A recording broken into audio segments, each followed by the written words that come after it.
Alors nous lisons Isaïe chapitre 8, verset 23.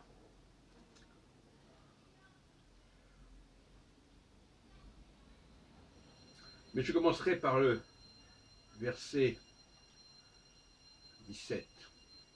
Par l'intermédiaire du roi d'Assyrie, l'Éternel fera venir sur toi, sur ton peuple et sur ta famille, des jours tels qu'il n'y en a jamais eu de pareil depuis le jour où Éphraïm s'est séparé de Juda.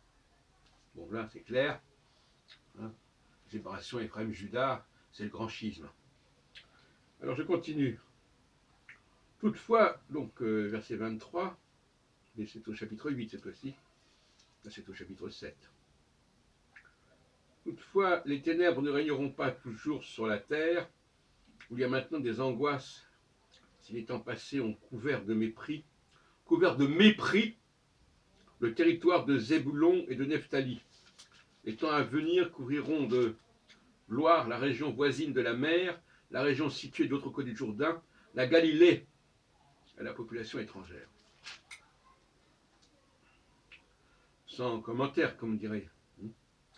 Alors, cette formule de Zabulon et Nephtali, on la retrouve dans les évangiles, lorsque Jésus part en mission. Et elle est calquée visiblement sur Ésaïe 8.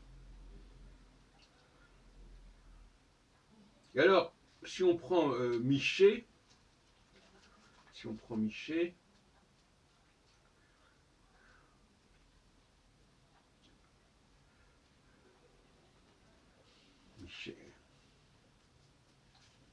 alors, qu'est-ce que j'ai trouvé dans Michée?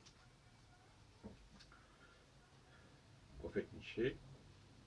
Et toi, Bethléem Ephrata, parmi toutes les villes de Juda, de toi sortira pour moi celui qui dominera sur Israël.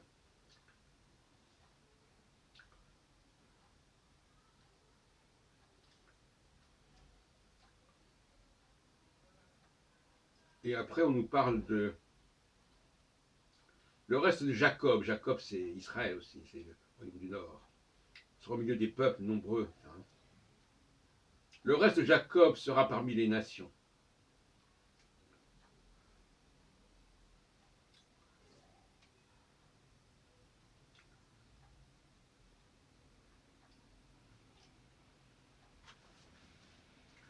Bon, on pourrait continuer comme ça. Il y a aussi l'histoire de la Vierge, qu'on trouve dans Isaïe.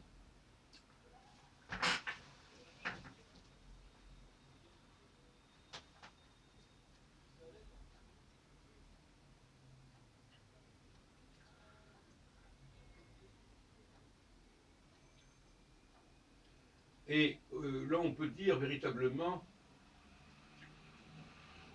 qu'il s'agit d'un processus de préfiguration. C'est-à-dire que, ça s'est fait en plusieurs temps. D'abord, il y a la confusion sur le fait que la Vierge d'Israël, c'est pas une vierge, c'est Israël qui est appelé vierge. Mais ensuite, effectivement, ça devient l'idée d'une personne. Et il semble que l'on ait voulu, dans le chapitre 1er de Matthieu, se conformer à ce texte.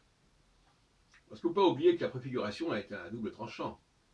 Soit elle indique effectivement qu'on a annoncé quelque chose, soit cela indique que l'on a écrit un texte pour se conformer à ce qui a été annoncé.